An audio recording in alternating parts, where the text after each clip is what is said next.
उसका दर्शन करो। उनको भी उसका दर्शन नहीं। रहो स्वर्गलोक में, लेकिन वो भी वहां दर्शन नहीं पा सकते। तो बताइए आप कि स्वर्गलोक में उसका दर्शन नहीं होता, सूक्ष्म लोक का उसमें दर्शन नहीं होता, तो फिर बताओ यहां मनुष्य शरीर मृतलोक सबसे महत्वपूर्ण, यह स्थान अति उत्तम। इससे बढ़कर के दूसरा अच्छा स्थान कोई नहीं। ये कर्म है, कर्म योनि, और वो सब होगी।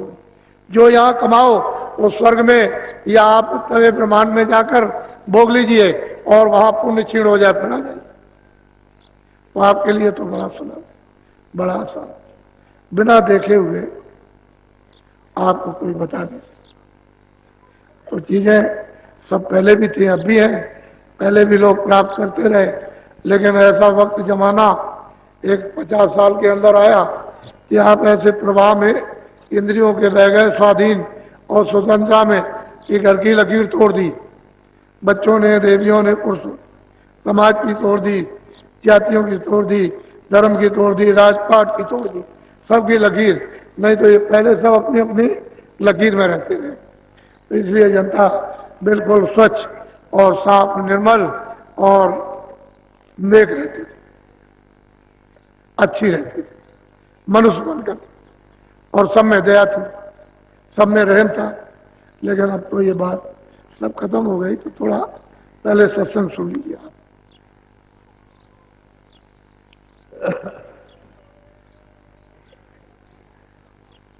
साते गुरु खोजोरी प्यारी, जगत में दुर्लभ रतन यही। कहते हैं कि नर नारी, बच्चे बच्चियों बहुत प्यार से महापुरुष समझाते हैं कि तुम सद्गुरु को खोजो। ये मानव तन रतन है और किसी काम का नहीं। वैसे तो मानव तन मिट्टी है, लेकिन अगर सतगुरु चेतन मिल जाए, चेतन से जुड़ा हुआ, जिसने चेतन को प्राप्त किया, तो ये नर्तन रतन, इसकी कीमत कुछ ऐसा अमूलक है। तो कहते हैं कि भाई तुम मतलब है सतगुरु की खोज, और क्या करो, कहते हैं उससे प्रेम करो, तो तुम्हारा ये शरीर रतन अमूलक। और अभी कोड़ियों के बदले में भी इसकी कुछ कीमत नहीं है। तुमको 500 रुपए में खरीद ले, 5,000 खरीदे, 200 रुपए में खरीद ले, तुम अपने आप को बिकने को तैयार, कोड़ियों के बदले में भी नहीं, और फिर आप किसी में भी नहीं खरीदे जा सकते। कहते हैं ऐसा नर्तन, कहते हैं कि तुम सद्गुरु खोजो, ये दुर्लभ मानव शरीर, ये रतन है, इसको बेकार आप मत जाने दो। इसी में बैठ के प्रभु मिलता है, और वही सर्व संपत्ति है, वही सर्वधन है, सर्व सुख है, वही सर्व भंडार है, वही ज्ञान का है। उसी से छुटकारा होगा, नहीं तो ऐसे जन्मते और मरते न मालूम कितने अनगिनती युग बीत गए, अभी तक तो छुटकारा हुआ नहीं। तो बहुत प्यार से वो समझाते हैं कि तुमको करना क्या है, पहले सदगुरु की खोज। कहीं मिले, मुसलमान में मिल जाए तो मिल जाए, काला हो, सांवला हो, कैसा हो, वो मिलना चाहिए। तुम उसको काला सांवला जात पात का मत देखो। कहते हैं मोल करो तलवार का, पड़ी रहने दो म्यान। अरे म्यान का क्या करते हो, तलवार का मोल, ज्ञान का मोल करो। अरे खोल का क्या करते हो, जो काला है, सांवला है, गोरा है, ये सफेद है, ये ऐसा है, वैसा है, कोई गेरू है, कोई लाल है, कोई पीला है, कोई सफेद है, कुछ नहीं। उस ज्ञान का मोल करो। तुमको अपने घर में जाना है, उसका मोल करो। ऐसा सौदा करो कि मानो रतन आपका ये काम में आ जाए और जीवात्मा घर पे वापस पहुंच जाए। बोलो। जिन पर मेहर दया सते गुरु की, उनको दरस दई। कहते जिन पर सतगुरु की दया मेहर दया दृष्टि है, उनको तो दर्शन मिलेगा ही, मिलता है, मिलेगा। और जिनके ऊपर संत सतगुरु पूरे की दया नहीं है, वो कुछ नहीं पा सकते। वो ये रतन शरीर हाथ से चला जाएगा। आखिर किनारे पर आ गए हो किसी का 2 बरस, किसी का 10 बरस, किसी का 5 बरस, किसी का 20 बरस। जिस दिन से तुम माँ के गर्भ से बाहर निकले हो उसी दिन से आयु घटने लगी। जैसे ही सूरत माँ के पेट में 5 महीने जब पिंड बन गया और छोड़ी, उसमें बैठा दी, बस आयु घटना शुरू हो गई। उसी दिन से गर्भ से ही आयु घटने लगी। एक एक दिन मतलब 9 महीने तो यूं ही चले गए आपके, और फिर बाहर आए हो तो आप समझ रहे हो बच्चा बड़ा हो रहा, और हम समझते समझाते हैं घट रहा। इसमें से आयु कम हो रही। इसी में से 2 बरस, 4 बरस, 5 बरस का समय हुआ, समय आया बस चला गया। 10 बरस में चला, 20 बरस, 25 बरस में, तो तुम कहते हो जवान चला गया। अरे जवान नहीं गया, उसका समय इतना ही था। जब वो उसकी अवस्था पूरी हो गई, श्वासों की पूंजी खत्म हो गई, तो उसने जीवात्मा को निकाल के बाहर कर दिया। तुमको तो उसी समय में रहने में अपना काम करना चाहिए था। तो बच्चा बढ़ रहा, बच्चा बढ़ रहा, पढ़ रहा, ये कर रहा, वो कर रहा, अभी शादी विवाह करेगा, अभी क्या करेगा, तब तक समय खत्म हो गया। ऐसे ही 40 हुए, 50 हुए, चल दिए। अब क्या भरोसा, इस दिन ये डाल टूट गया। और जब पत्ते डाल से झड़ जाते हैं कभी वापस नहीं लगते। मानव तन से नाक और मुंह से सांस निकल जाएगी, ये वापस कभी नहीं लगेगा। वो तो पूंजी कम हो गई। यही गिनती की पूंजी है, दूसरी और कोई पूंजी नहीं। कोई उम्र नहीं है, श्वासों की पूंजी है। अब जितनी 24 घंटे में निकलती है वो पूंजी उसको है। अब 10 बरस लगे, 20 बरस जल्दी जल्दी निकाल दो तो 2 बरस कम हो जाए। पूंजी को संभाल करके रखो तो पूरे समय तक जाओगे आप। तो पूंजी मिलती है श्वास, ये जो निकलती है हवा अंदर और बाहर, अंदर और बाहर, ये आपको पूंजी मिली हुई है। पूंजी खत्म होते ही ये चमड़ा आएगी, बस इसमें से सूरत रह ही नहीं सकती है, क्योंकि पूंजी तो खत्म हो गई। क्षणों में सर से सिमट जाएगी, उसके रहने का कोई स्थान ही नहीं। उसी पूंजी का तार लगा हुआ है, उस शब्द का, उस नाम का, और वो मतलब एक गोपनीय है, और फौरन खींच लेगा, अलग कर देगा, आप पड़े रहेगा। लड़का मर गया, पति मर गई, पत्नी मर गई, रिश्तेदार चला गया, क्या है, क्या हो गया, आप चिल्लाते रहो। ऐसा रतन अमोलक मनुष्य शरीर, और आपने जीवन में उस महापुरुषों की खोज नहीं की जो आत्माओं को जगा देते, और वापिस ये बेचारे संसार में कितने मुद्दतों से भटक रहे तो अपने घर में पहुंच जाते। वो कोई ऐसा देश है, वो तो ऐसे सूरज इस घास पर यानी पृथ्वी पर लग जाए तभी तो उसकी इतनी किरण के सामने कुछ नहीं।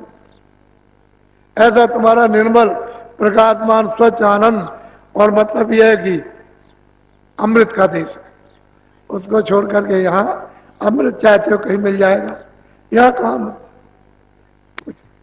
अरे भाई तुम उसको देखो, वो पतिया रट लगाता है कि मालिक हमारी प्यास नहीं जाती है, स्वाद की बूंद गिरा, तो रट लगाते लगाते लगाते लगाते मालिक उसके प्रण को देकर एक उसमें स्वाद की बूंद गिरा देता। तुम देखते हो हिरन जब उसके सामने बाजा बजाओ तो इतना मस्त हो जाएगा कि वो कुछ नहीं है, बाजा फेंक दिया, उसको बस पकड़ लिया, काट दिया। अरे मछली पानी से प्रेम करती है। आप लोग मनुष्य शरीर में रहकर आपने ये खोज और तलाश नहीं की कि मालिक किनके द्वारा मिलता है, किनके द्वारा परिचय, किनके द्वारा रास्ता, कौन मदद करेगा, कौन हमारी शुद्धि सफाई करेगा, कौन युक्ति बताएगा। अभी तक आपने किताबों को नहीं सोचा और ना उनको कुछ ढूंढा, तो आपके किताब पढ़ने का फायदा क्या? किताबों में तो यही सब लिखा हुआ, रामायण में भी लिखा है, गीता में भी यही लिखा हुआ है, कृष्ण ने भी यही कहा है, और राम ने भी यही कहा, और जितने भी लोग आए ऋषि मुनि सबने ये कहा, और आप कुछ नहीं छोड़ दिया, सब छोड़ बैठे। कह लगे हम किसी को नहीं मानते। क्या मानते हो? किताब जानते ही नहीं। किताब क्या मानोगे? किताब के तो पन्ने आप फाड़ते हो, तिरस्कार करते हो। देवता का किताबों का तिरस्कार नहीं, उसका अर्थ समझो और उससे काम ले लो। और महापुरुषों के पास जिन्होंने देखा उनके पास जाओगे तभी आप उनको समझ सकते। बोलो। तरस पाए सतलोक सिधारी, सात नाम पद की। कहते हैं जब महापुरुष मिल जाएंगे और फिर उसको बाहर और अंदर दोनों तरफ दर्शन होगा, तभी तो उसको ले जाएंगे। ऐसे कैसे जाएंगे? वो तो रास्ते में एक दो लोग हों तब तो जा भी सकता है कि चलो किसी एक लोग को पार करें, वहां तो अनंतों लोग हैं, गिनती में नहीं आ सकते। इतने लोगों को पार करके और अपने देश में जाना है तो जिसने रास्ता देखा होगा वही तो पहुंचाएगा। सड़क जिसने देखी है वही तो सड़क पर ले जाकर आपको छोड़ देगा। तो नाम रूपी सड़क पौड़ी उसने ऊपर से नीचे तक लगा रखी है और आंखों के सामने टिकी हुई है। ये ध्रुवतारा जो देखते हो ये उसी का प्रतिबिंब है। उस पर्दे पर, फिर दूसरे पर्दे पर, फिर तीसरे पर्दे पर, चौथे पर्दे पर, हजारों पर्दों पे पड़ा हुआ और वो आपको दिखाई देता है ध्रुवतारा। और वो अटल है, अपनी जगह पर है। वो सतलोक की धारा आई हुई है, एक जगह पर स्थित है, कोई हल्टी उल्टी नहीं है। उसी पर सब झूलते हैं और घूमते रहते हैं। वो तो एक धुरा है, उसी पर घूमते हैं सबके सब लोग घूम रहे हैं। ईश्वर भी घूम रहे उसी पर, ब्रह्म भी घूम रहे, पार्व भी घूम रहे, स्वर्ग इत्यादि सबके सब उसी धुरे पर सब घूम रहे हैं और वो अपनी जगह पर स्थिर है। इस तरह से तो वो एक चिन्ह है कि देखो ऊपर से धार आई हुई है और अंतर आंखों के सामने वो टिकी हुई है। जब दिव्य दृष्टि ज्ञान चक्षु तीसरा नेत्र है जब खुलता है तब वो दिखाई देती है। उसी को कहते हैं चरण कमल। इतने श्वेत, इतने सफेद कि यहाँ कोई चीज इतनी है ही नहीं सफेद, इस तरह की। तो वो तुम्हें तो बड़ा रस है, बहुत आनंद। उसी को पाकर ज्ञानियों ने कह दिया है कि अहम ब्रह्मास्मि, कि जो तू है तो मैं हूं, वास्तव में वो बात नहीं, वो तो एक छोटी सी। उसी को देख करके इतने मस्त हो गए कि और किसी को नहीं। उसके आगे तो वहां से तो चाल शुरू होती है। डोरी को पकड़ लोगे वहीं से सब झनकारें, वहीं से सब आवाजें, वहीं से अमृत चूना शुरू हो जाता है और सूरत उसी को पी करके प्रौढ़ होती है, मजबूत और चल पड़ती है। तो ऐसे नहीं, महापुरुषों की कृपा से। बोलो। जीव पड़े 84 बार में खान पान मदमा। कहते हैं जीव बेचारे क्या करें, मनुष्य शरीर में क्या करें, 84 का कर्म कर रहे और इस खान पान में लगे पड़े हुए। आखिर में जब जाएंगे तो सीधे 4 खानों में, 84 लक्ष्योनियों में काटो पीटोगे, मारोगे, इन आत्माओं को सताओगे और शुद्ध आहार करोगे तो सीधे नरक। सीधे ऐसे ऐसे घोर नरक हैं कि जितना ये देश है पूरा, इतना तो वहां एक खंबा है आग से जलना, आग से, यानी जितना ये देश उतना एक खंबा है ऐसा खड़ा हुआ और आग धधक रही है। लाखों मीलों से दिखाई देता है कि यह खंबा आग से जलना। उसमें जीवात्माओं को चिपटा देते हैं, वहां पर जलाते हैं उसको, उसमें बांधते हैं तो चिल्लाता है तो कितनी आवाज, किस तरह से चिल्लार मारता है। तो अभी तो आपको मालूम नहीं हो कि नरक क्या चीज है और कितने नाम के नरक हैं। 1-2 नाम की, कई नामों के नरक हैं। जीवात्माओं को इस खान पान में, भोगों में फंस के उसमें डाल देते हैं। फिर ये मनुष्य शरीर वहां से करोड़ करोड़ बरस तक वहां एक रफ्तार पीटते रहो, मार खाते हो, चिल्लाते रहो, न दिन को चैन, न सुबह न शाम, किसी समय चैन नहीं मिलती। ऐसी वहां पिटाई होती है और वो जमदूत ऐसी ऐसी लगियां 10-10 हजार मील की लंबी लगियों से पकड़ करके छेद के चिपकाते रहते हैं। तो आपको तो ये नहीं, ये तो महापुरुषों ने जब आंख से देखा तो जीवों से कहा, अरे तुमको मालूम नहीं, वहां तो बड़ी दुर्दशा हो, बयान नहीं की जा सकती। ऐसा है लोग साथ में। तो कहते हैं तुम भोगों में, इसमें तुम लिप्त हो गए और 4 खानों का, 84 लक्ष्योनी नरकों का रास्ता खोल लिया। अब कौन बचाएगा? अब ये सोचो, तो मतलब है कोई बचा नहीं। ये बेचारे जो जल में जीव रहते थे, आपको देख करके डरते नहीं थे, उनको तो किसी को रहने नहीं दिया, सबको निकाल कर दबाया कर दिया। ये बेचारे जानवर निर्भय होकर के गांव में घूमते रहते थे, उनको सफाया कर। पंछी जो है तुम्हारे घरों में बैठे रहते थे, कहीं कुछ नहीं था और उनको भी साफ कर दिया। अब ये हालत हो गई तो आखिर मनुष्य क्या हो गया? मनुष्य तो कहा, ये तो भोग जो है बिल्कुल पशु अज्ञान। आप तो मनुष्य थे, आपका भोग तो ज्ञान का होता है, लेकिन भोग हो रहा अज्ञान का, तो आखिर में क्या होगा? दशा ये होगी और आपको कोई रास्ता मिला नहीं। बोलो।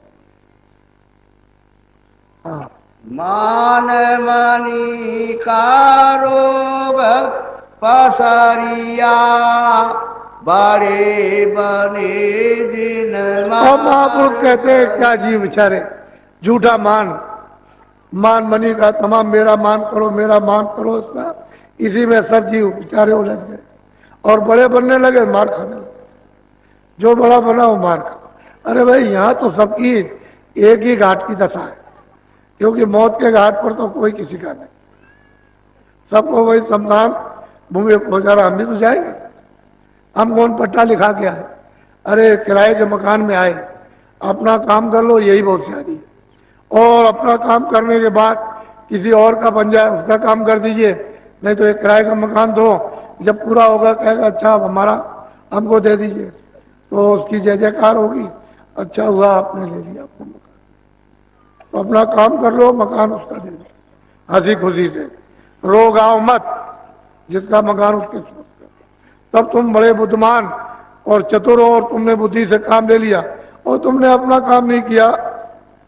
और जब वो आया कि मकान दो तो रोने चिल्लाने लगे, कहले ऐसा नहीं वैसा नहीं, अभी नहीं, जब नहीं। अबे तो कब? वो तो घाट सबका ही थी, दो घाट नहीं है। लेकिन जो जीते जी मर जाते हैं, वो मरे हो जी है क्या चीज? वो तो जीते जी मर गए। जब सूरत को शरीर से नाम से जोड़कर अलग कर दिया तो जीते जी मर गए।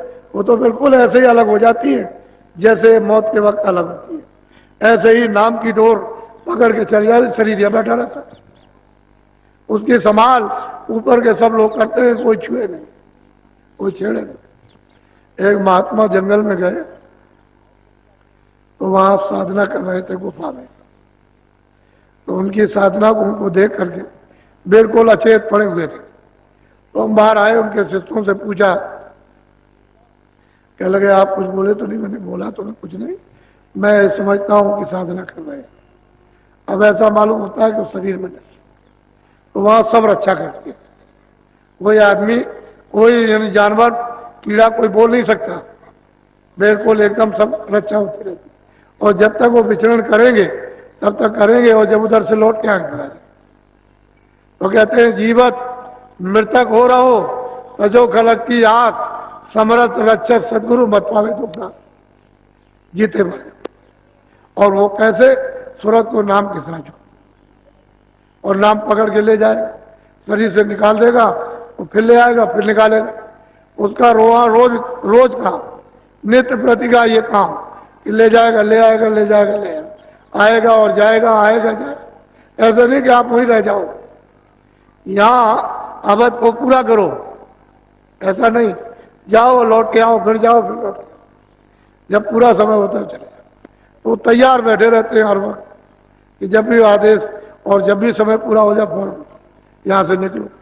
तो जब समर्थ कोई मिल जाएगा तो ये तुमको रास्ता आने जाने सिखा देगा, ले जाएगा और फिर निकाल देगा और ले चलेगा, तो जीवित मृतक हो जाओ। मरने पर तो सब मरते हैं, लेकिन जीते जीव अलग हो जाओ। बोलो। छोटा रहे चित्त से अंतर, शब्द माही तब हम आप लोग कहते हैं भाई छोटे रहो, सब छोटे रहो, अंदर चित्त से छोटे रहोगे मैं से। और ऐसे लोग जो है सूरत को नाम के साथ जोड़े रहते हैं, शब्द के साथ, आवाज के साथ जोड़े रहते हैं, उसका रस ले रहते हैं अपने दी नहीं। बिल्कुल अपने को छोटा समझ कि हम कुछ नहीं। ऐसे ही लोग इस संसार के सूप को फेंक देते हैं, और सूप बांधे रहोगे तो छोटे छेद में जा नहीं सकते हो, बहुत बारीक छेद है, उसमें से होकर के निकलना है, तो ऐसे कोई नहीं जा सकता है। जितने दिन हो जाओगे इससे अपने आप को कि हम सबसे छोटे हैं, उतना ही सूरज सबसे जुड़ जाएगी। और जितना ही अपने को समझोगे कि हम कुछ हैं, हम हमारा लोग मान करें, आदर और सत्कार करें, तो तुम उस सत्ता से दूर चले जाओगे। वो दीन हो, और दीन जो होता है कहीं भी जाए सब प्यार करते हैं, छोटे को सब प्यार करते हैं। चिट्ठी रहती है, महलों में घूमती रहती है, कोई कुछ कहता है, सब जगह घूमती है, लेकिन कोई चला जाए तो देखो आप कैसे जा सकते हो। असली छोटे हो जाओ, जितने छोटे जाओगे मालिक के दरबार में प्रवेश हो जाओ। और तुम यहाँ पर घमंड लेकर के रहे तो घमंड तो जाता नहीं, वो तो एक विकार है, वहां विकार की कोई चीज नहीं जाती, न उधर मन जाएगा न बुद्धि। जहां तक मन जाता, बुद्धि चित्त और प्राण जाते, वो तो अपने अपने भंडार में ले हो जाएगा। सूरत तो अकेले आई, और जब आकर के इसको कपड़ा पहनाया तो इनको लगा दिया, मन को लगा दिया, बुद्धि को लगा दिया, चित्त को लगा दिया, प्राणों को लगा दिया और नीचे उतार दिया। अब लेकर के ऊपर से आई, इसी तरह से नीचे जब चढ़ाई हो शब्द के द्वारा तो उतारते चले जाओ, अपने अपने भंडार में पहुंचा। तो ये जीवात्मा अकेली हो जाती, किसी को लेकर नहीं अकेले। इस तरह से कहते हैं दीन होकर रहोगे सबसे जुड़े रहोगे, और दीनता नहीं है तो सबसे अलग हो जाओ। बोलो। शब्द भेद और शब्द कमाई। लोगों को सार मिला, बाकी जिनको महापुरुष नहीं मिले और भेद नहीं मिला, जुक्ति नहीं मिली, वो क्या कमाएंगे? उनको संसार में कुछ नहीं। वो चाहे चारों वेद पढ़ो, कंठस्थ कर लो, चाहे गीता रामायण कंठस्थ करो, कुछ नहीं। जिनको शब्द नहीं मिला, नाम नहीं मिला, वो जीवन में कुछ नहीं, उनको सार मिल ही नहीं सकता। और जिनको नाम और शब्द मिल गया उनको सार मिला, क्योंकि उनको महापुरुष मिल गए और भेद मिला। फिर कमाई की, ऐसा नहीं कमाई नहीं कमाई, अभ्यास किया, साधना की है, भजन किया, तो उनको सार मिला। जो करेगा पाएगा, नहीं करेगा बोलो। सब धरता सत्य गुरु पहचानो, हम ये पूरा महापुरुष कहते हैं कि भाई ऐसे गुरु की, ऐसे महापुरुष की तलाश करो जो शब्द में रहता है, जो शब्द वेद जानता है, क्योंकि वो वही बात करेगा जिसका गुणी है। जिस विद्या को जानता है वही बात ले आएगा, दूसरी कोई बात नहीं करेगा। सारी रचना ही जब शब्द की है, जब नाम की है, आवाज की है, तो आप यहां भरम क्यों रहे हो? आप इस खोज से अलग हो और देखो कि चेतन शब्द की रचना का विस्तार किस किस तरह का है, उधर देखो। तो जो जो इसको, इस भेद को जानते हैं वही आपको बता सकते हैं। कहते हैं कि ऐसे महापुरुष की तलाश करो जो शब्द में रहते हैं, जो शब्द में जुड़कर और उसमें लय होकर और निकल गया, पार हो गया, और सच्चे प्रीतम को जिसने पा लिया अमरलोक में, अपने देश में जाकर, और आता और जाता। ऐसे की जरूरत है, और ऐसा नहीं मिला था कुछ। बोलो। खोलो आके निकट ही देखो, अब क्या खोलूं। महापुरुष कहते हैं कि भाई जब तुमको ऐसा भेद मिला तो अब क्या जल्दी करते, देर करते हो, जल्दी करो। कहते हैं कि हाँ खोलो अंदर की, जल्दी से जल्दी, थोड़ा सा कर्म करो, थोड़ी सी, थोड़ा सा अभ्यास करो, थोड़ी मेहनत करो, थोड़ी सी, और सहयोग ले लो, उसमें मतलब दया शामिल कर लो, तो आंख खुल जाए। कहते हैं निकट ही देखो, दूर नहीं है, पास है। लेकिन पर्दे इतने पड़े हुए हैं कि मालूम होता है वो इतना दूर है हमसे। जब वो कोई पर्दा नहीं रहता तो जैसे सूरज दिखाई देता है, ये सब मंडल इसी तरह से दिखाई देते हैं जैसे मतलब है सामने सूरज दिखाई दे रहा, और तरह तरह के बादल आ जाए कई बात के तो सूरज हमको दिखाई नहीं देगा, क्योंकि सामने पर्दा आ गया। तो पर्दे पड़े हुए हैं, हर मंडलों में पर्दे पड़े तरह तरह के। वो अगर पर्दे हट गए तो सीधा किसी को भी देखो, ईश्वर को देखो, ब्रह्म को देखो, पारब्रह्म सृष्टि देखो, उसके परे की, और मतलब ये सत्पुरुष का दीदार दर्शन को सीधा, कोई पर्दा नहीं किसी का। फिर कुछ नहीं कर रहे हो, फिर ये खाली जा रहा, फिर आपको कितना समय लगेगा इस शरीर में आने का, कोई उसकी गिनती है, कोई है तो ऐसा। इसलिए स्तन को अमूल्य समझो, बहुमूल्य, इसकी कीमत नहीं कोई दे सकता।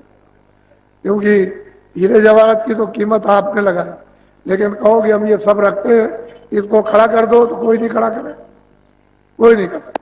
बोलो। आगे भागे तुम्हारा प्यारी, नहीं परखो तो जून। कहते हैं कि आगे है सूरत, है जीवात्मा, है मनुष्यो, तुम्हारा भाग है अगर तुमने नहीं इस समय मनुष्य शरीर में परखा, पहचाना महापुरुषों को, तो फिर जोन कहते हैं 84, और नरक कहते हैं उन जोन में तुमको वासा मिलेगा, फिर ये अवसर फिर कभी मिलेगा, कभी नहीं मिला। तो आप लोग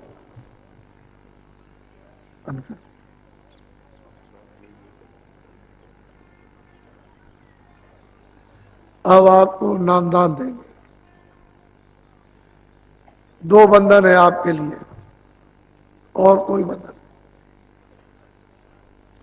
एक तो शाकाहारी रहना, शुद्ध आहार, अनाज, सब्जी, फल है, सूखे गीले, घी दूध है, इन सब चीजों का आप दिन में 100 बार सेवन करो। अशुद्ध आहार में, इसी में सब समझ जाओ। अशुद्ध आहार नहीं करना, शुद्ध। दूसरा ये बीड़ी, तंबाकू, हुक्का पी सकते हो, हमने तो कभी पिया नहीं है, पर ऐसा कोई भी नशा, कोई नशा हो, इससे कोई मतलब नहीं, ऐसा कोई नशा मत करना जो बुद्धि पागल हो जाए। ये 2 चीजें मना है। बाकी घर में चोरी चमारी, मारपीट, लूटपाट, गाली गलौज, ये तो अब माँ बाप बच्चों को ही सिखाते रहते, हर जगह सब जगह ये कहते हैं ये मत करो, ये मत करो, ये मत करो। तो वो तो मतलब है कि मनुष्य का कर्म है, वो तो आपको हर जगह मना किया जाएगा। पर शाकाहारी रहना और नशीली बुद्ध नाशक चीज से बनेगा, उसको नहीं। बाकी घर बार में रहो, बाल बच्चों में रहो, खेती दुकान दफ्तर का काम करो और बच्चों की सेवा करो, ये सब आप करो। उसमें 24 घंटे में 23 घंटे तो ये काम करो, और 1 घंटा भजन के लिए आप बचा लो। वो भी है 15 मिनट, कभी 10 मिनट, कभी सुबह, कभी शाम, कभी दिन में, कभी रात। तो 1 घंटा पूरा करो पहले, 23 घंटे में ये काम करो, तो आपका घर बार भी नहीं छूटा और आपका कोई नुकसान भी नहीं, और समय तो आप बचा ही लेते हो। वो तो बेकार समय चला जाता है, क्योंकि उससे कोई आपका काम तो है नहीं, और जब आप भजन करोगे तो आपके काम आएगा, आप ही की चीज आपके काम आ जाएगी। तो 1 घंटा समय बचाओ। जब भजन होने लगेगा तो तुम 1 घंटा क्या, 2 घंटे भी, 4 घंटे भी, 10 घंटे भी समय अपने आप दोगे। हमारे कहने की जरूरत नहीं है, फिर 10 घंटे भी लग जाओगे, 4 घंटे भी लग जाओगे, फिर तो अलग बात है। तो चीज ऐसी है कि जब वो मिलेगी, जो नशा और मस्ती चढ़ेगी, वो मतलब ये है कि उसके सामने कोई कुछ नहीं, वो तो है। लेकिन 1 घंटा समय बचाओ 24 घंटे, बस। और कोई बंधन तो है नहीं। हम तो किसी को साधु बनाते नहीं, ना अभी तक किसी को बनाया। तो गुरु महाराज के पास आए थे, उन्होंने कहा था कि अरे भाई क्या करोगे, भजन ही कर लो, भजन कर लो, क्या करोगे, ये अपना काम कर लो, चलो दूसरों को मतलब ये है कि जगा देना, जब काम हो जाए तो दूसरों को भी जगाना, ऐसा उनकी इच्छा थी। तो अब जो उनकी इच्छा थी वो किया। आप पहले उनको देखिए,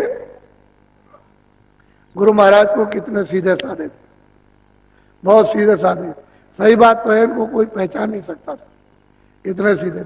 और मतलब यह है कि सब कुछ लेकर बैठे हुए थे, सब कुछ खजाना उनके पास था, जो लेने वाला होता सब ले लेता, पर यह है कि लेना नहीं। अब जो कुछ उनकी कृपा और दया हो गई वो, लेकिन उनके पास सब कुछ, किसी चीज की कमी नहीं। पर अब यह है कि भाग नहीं है तुम्हारा, तुम जगे और चेते नहीं, तुम इस संसार में लगे पड़े रहे, विषयों में फंसे रहे, तो आप उससे वंचित रहे। तो आप देखिए उनको कितने सीधे और सादे थे, और उनसे ये चीज मिली थी। उन्हीं का ये मंदिर है जो देख रहे हो, कि जो इतनी बड़ी चीज दे सकता है, तो उसकी कुछ ना कुछ निशानी इस रूप में रहे कि भाई ये तो दे के गए थे, और उन्होंने कहा था कि ये हमारा धन दूसरों को बांट देना, दे देना, दे देना, तुम्हारा नहीं है, तुम इसके रखवाले बनो, और जब दूसरा ग्राहक आ जाए तो उसको ये धन दे दो। तो ये तो उनकी चीज है, हमारी तो कुछ है। हम तो वैसे भी नहीं चाहते थे कि कोई सत्संग करें, चुपचाप अपना भजन करते रहे और चुपचाप रहे, समय पूरा करना चाहिए, लेकिन उनका आदेश था, इसलिए ये आपको सब धीरे धीरे करके सुनाना पड़ा। और जो परेशानियां आई वो तो हमको मालूम, लेकिन उसके सामने कुछ परेशानी नहीं, वो भी हंसी खुशी की। आपके साथ कितनी परेशानी महापुरुषों को उठानी पड़ी, तब इन जीवात्माओं का काम हुआ, ये काम नहीं होता है। तो आप नामदान ले लीजिए। आप पहले जो जो भगवान का नाम बोलेंगे, सब लोग एक साथ एक आवाज में मुंह से अपनी अपनी आवाज को बाहर निकालना, ताकि ये सुनने को मिले कि आप नाम का शुद्ध उच्चारण कर रहे हैं। ऐसा नहीं कि आप अशुद्ध बोलने लगो, शुद्ध उच्चारण, सीधा उच्चारण करो, अशुद्ध उच्चारण उल्टा मत करो, सीधा बोलो हमेशा। वो क्योंकि सीधा ही वो पकाया हुआ है, उल्टा नहीं पकाया। उल्टा पकाया होता तो उल्टा बोलते, लेकिन सीधा पकाया तो सीधा बोलो। जब सीधा बोलोगे तो आपको लाभ मिलेगा, और आपने उल्टा उच्चारण कर दिया तो आपके लिए नुकसान है। तो शुद्ध बोलना, सीधा और साफ बोलना। जो जो नाम बोलता जाऊंगा आप बोलते जाना, जब मैं चुप हो जाऊंगा तो आप बोलो जय गुरुदेव, इतना ये ढक जाए, क्योंकि कोई आदमी ये न देख सके कि आप ये क्या कर रहे हो, क्योंकि वो देखेगा तो कहेगा हमने तो ऐसा भजन करते किसी को देखा नहीं है जो आप भजन कर रहे हो, समझ गए। तो थोड़ा सा कपड़ा डाल लो कि आपके हाथ दिखाई न दे इतने, और ये आंख और कान आपका ढक जाए।